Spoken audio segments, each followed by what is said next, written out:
We got some breaking news. ABC News will have more, and we'll check updates. But there were reports of shooting at the Capitol. No reports of injuries after officers fire at a driver near the Capitol. No injuries to report. Anything new comes along, we'll pass it along your way. Do we have our guest, John Farrell? It is 9:10 here, Big 550 KTRS. And on April 3rd, Monday, April 3rd, which is this Monday coming up, our next guest will be at the St. Louis Public Library to talk about his brand new book, which is just out, and it is getting all sorts of attention. The book is called Richard Nixon, The Life, and it is written by our guest, John Farrell. John, welcome to Big 550 KTRS. Thank you. Thanks a lot. I'm sure you were working on this book for years. How long did it take you to get to this point on this book? My books usually take about 5 years. And Nixon was a particularly difficult case, so this might have stretched a little bit longer. 5 years ago, you had no idea that Donald Trump would be in the White House, and now a lot of people are looking at your last 5 years as a very interesting look at this time because many people are making similarities between Donald Trump and Richard Nixon. We had in the first 8 weeks, we've had talk about break-ins at the DNC, allegations of wiretapping, war with the press, the firing of an attorney general. Somebody said the other day it's like Nixon speed dating. Yeah, and that was all in 82 days. Yeah, right. So is it accurate after devouring the last 5 years to Richard Nixon and the last 60 some odd days to Donald Trump? Are there similarities? I think there are more coincidences than there are similarities. The two men came from very different backgrounds. Nixon came from an impoverished rural family. His father was a blowhard, and his mother used to retreat into her closet to pray. And as Nixon famously said once, she never told me she loved me in her life. And so he had a really rough childhood, as in contrast to Trump, who was raised in a wealthy family. Trump was sent away when he was 12 or 13 to military school, though. So I think there's evidence that his father was somewhat rigorous as well. And both of them seem to have this basic insecurity that borders almost on narcissism. And in Nixon's case, you hear it on the White House tapes. But in Trump's case, it's like the presidential id comes forth on the 4 a.m. tweets. Yeah. The book is Nixon, and his life, if you look at it, I mean, he dominates virtually the 50 years, the second half of the 20th century. How do you write about all of that in one book? Well, that was actually some of the fun part of the challenge. Believe it or not, two-thirds of the people living in America now were either not alive or were not living in this country when Richard Nixon left office. So I really had almost a clear white page for many, many readers, particularly the largest generation right now, which is the millennial. And I wrote it for them. I wanted them to know who this guy was, who really was dominant, and that they may only know as a caricature. Yeah. One piece from his from when he was courting his wife. Is it true that he would drive his wife, his future wife, and her dates on dates? Was he the chauffeur for his future wife's dating? You almost have it right. He was in love with Pat, and Pat was not ready to settle down, and so they both lived in this small town of Whittier, a small Quaker town where almost anything fun was thought poorly on, dancing or going to the movies or whatever. And so she would go into Los Angeles, and she would stay with a stepsister, and he would give her rides into Los Angeles for the weekend. Now, he knew that she was going to be going out on dates that weekend, but I don't think there's a proven case where he actually drove around as the chauffeur while Pat and her date were cuddling in the back seat. Okay, fair enough. Now, growing up, I knew enough to know that my grandfather loved Richard Nixon and my Uncle Charlie hated Richard Nixon, and I grew up in Archie Bunker's house, more or less. And so years later, you find out that Richard Nixon, in some ways, was a very progressive president. He started the EPA. He brought in Title IX. He was for universal health care. I think he also started the EPA. So looking back, he was a very progressive president, was he not? In some ways. Yeah, that World War II generation had seen government be used to great ends.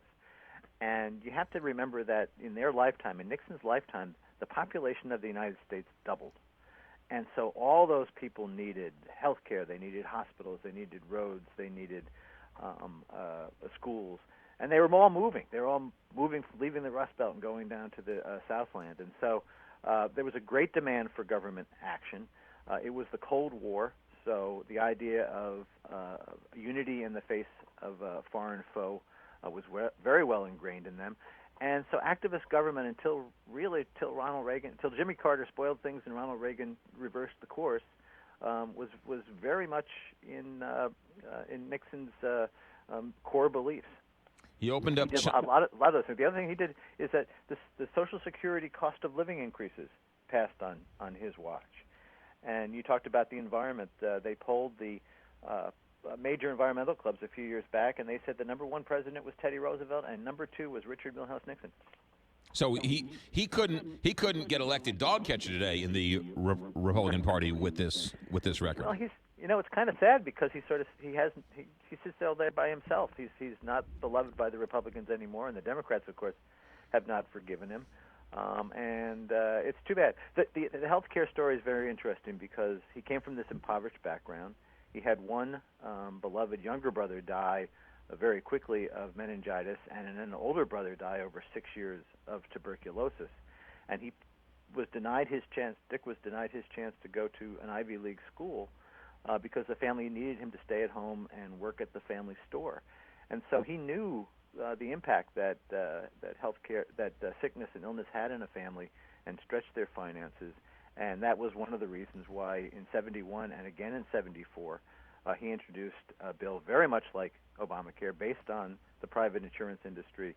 And when I was talking to Ted Kennedy about it before he died, he said that not accepting Nixon's bill was the worst legislative blunder he ever made. They could have solved the whole thing back in 74. Yeah, so Ted Kennedy has often said that he didn't want it because he thought they would get a better bill later on. He thought that they would get single-payer system, yeah. He was pushing for Medicare for all. John Farrell, our guest, he has written the book Richard Nixon, The Life, which is getting all sorts of attention. Just out, he'll be in St. Louis Monday, April 3rd at the St. Louis Public Library for a book signing and a book reading. Let's talk about the opening of China before we talk about the biggest allegation you have there. Many people say that was his greatest accomplishment. True? I think so. I think, Nixon was always hoping, he always had very modest goals in foreign policy. He always said, I want to get, two decades, 20 years of peace. That would be a fantastic accomplishment. And but then all of a sudden in 1969, as he's coming into office, the Soviet Union and Red China begin to arm their border. They look like they're going to go to war. They're fighting over supremacy in the communist world. And he sees this opportunity. And that seizing of that opportunity, I say, was in the book, is the first great crack in the Cold War and led to an awful lot of what followed. And instead of just 20 years without a world war, we ended up with 50 years, and we're still going. Yeah. So, I think that's a great legacy that he left. John Farrell, now we come to the interesting part. Now, the whole thing's interesting because Nixon was such a fascinating character, but you uncovered some really interesting news. Is it true, or how sure are you that Richard Nixon worked to stop the peace accords that Lyndon Johnson was working on to keep America involved in Vietnam, because he thought if we had some type of peace in Vietnam, he would lose the presidency? Yes, in October of 68, Nixon heard that the peace talks were progressing and that Lyndon Johnson was going to call a bombing halt, and then the South Vietnamese would then sit down with the North Vietnamese, and this was all enabled by the Soviet Union, which wanted to elect Hubert Humphrey, and so was pressuring the North Vietnamese to be more conciliatory. And so Nixon had a campaign official by the name of Anna Chennault make overtures to the South Vietnamese and to tell them that if they dragged their feet, they would get a better deal under a Nixon administration. And he always denied it. He denied it to Lyndon Johnson. He denied it to David Frost. But we know that it happened because LBJ, the Defense Department, was tapping the South Vietnamese embassy and the phones in Saigon, and they heard her saying to the South Vietnamese, "Hold on, you'll get we're going to win. You'll get a better deal." So Nixon always denied that he personally was involved in this effort, and lo and behold, while paging through documents at the Nixon Presidential Library, I came across a set of notes from H.R. Haldeman, Bob Haldeman, who was Nixon's chief of staff, in which Nixon says, "Keep Anish and all working on the South Vietnamese," and then says, "We're going to monkey wrench the peace initiative and hold off until after the election." And that is what happened. I argue in the book that this was more reprehensible than Watergate because of the lives that were at stake. That you can never say for sure that there would have been a peace in the fall of 1968. The North Vietnamese and the South Vietnamese proved to be very, very stubborn critters.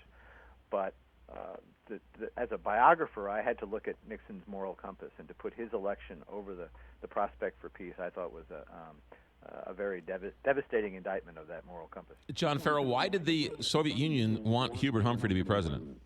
Well, they were Nixon haters. Nixon and the communists were long-standing foes for 40 years, and the idea of having Nixon as president versus a liberal softy like Hubert Humphrey was scary to them, and so that's why they wanted Humphrey elected. Why did this never come out until your legwork on this 50 years later? Well, the story came out almost immediately about the Nixon campaign overtures. The little piece of the puzzle that I was able to contribute to history is these notes that showed that Nixon personally knew about it. Because if you go back and see the clips of the David Frost interviews, he's asked about this, and he says, "Oh, no, I would never do anything like that." And then when the Lyndon Johnson Library released its tapes a few years ago, there's a conversation where Lyndon Johnson says, "Somebody's doing this," and Nixon says, "Oh, I would never do that, Lyndon. I would never do that." So he denied it all his life, and yet here's the first time that the words are actually put in his mouth.